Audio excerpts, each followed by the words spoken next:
लोग कहते हैं कि जब उनके पास ऑलरेडी देवी हैं नवरात्रि में पूजा करने के लिए, तो फिर लिंग भैरवी की साधना क्यों करें। और अगर लिंग भैरवी वही आदि पराशक्ति हैं, तो फिर उन्हें बाकी गॉडेसेस की तरह एक ह्यूमन फॉर्म क्यों नहीं दिया गया। देखिए, भारत में हम जिस भी देवी देवता को पूजते हैं, उनके हर फॉर्म या स्वरूप के पीछे एक पर्पस है। जैसे देवी सरस्वती विद्या की देवी है, इसीलिए उन्हें वीणा, पुस्तक और सफेद हंस के साथ दिखाया गया। देवी लक्ष्मी धन और ऐश्वर्य की देवी है, इसलिए उन्हें स्वर्ण मुद्रा के साथ दिखाया गया। वैसे ही लिंग भैरवी को बनाने के पीछे एक पर्पस है। देवी फेमिनिन एनर्जी को रिप्रेजेंट करती हैं, ना कि कोई एक पर्टिकुलर फॉर्म को। लोगों को लगता है सिर्फ शिव ही अर्धनारी है, ऐसा नहीं है। शिव का वो अर्धनारी रूप हर ह्यूमन बॉडी को रिप्रेजेंट करता है।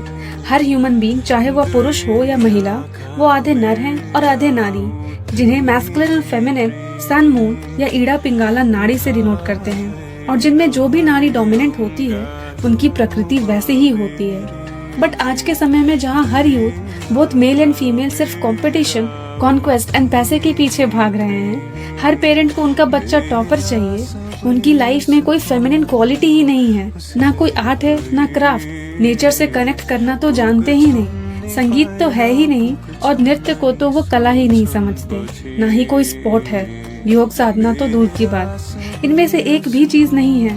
इन सब के कारण हमारे शरीर का जो फेमिनिन पार्ट है विथ टाइम सप्रेस होता गया और मैस्कुलिन डोमिनेंट, जिसके कारण आज हर दूसरे व्यक्ति को डिप्रेशन है, अक्यूट फिजिकल डिजीज जैसे डायबिटीज, कैंसर, थायराइड है।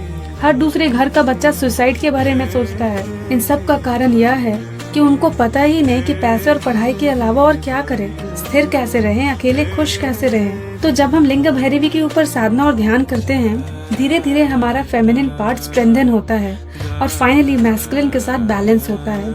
हम पैसे के साथ कला और शिल्प जैसे संगीत, नृत्य, वॉकिंग, खुली हवा में नेचर से कनेक्ट करना सीख जाते हैं।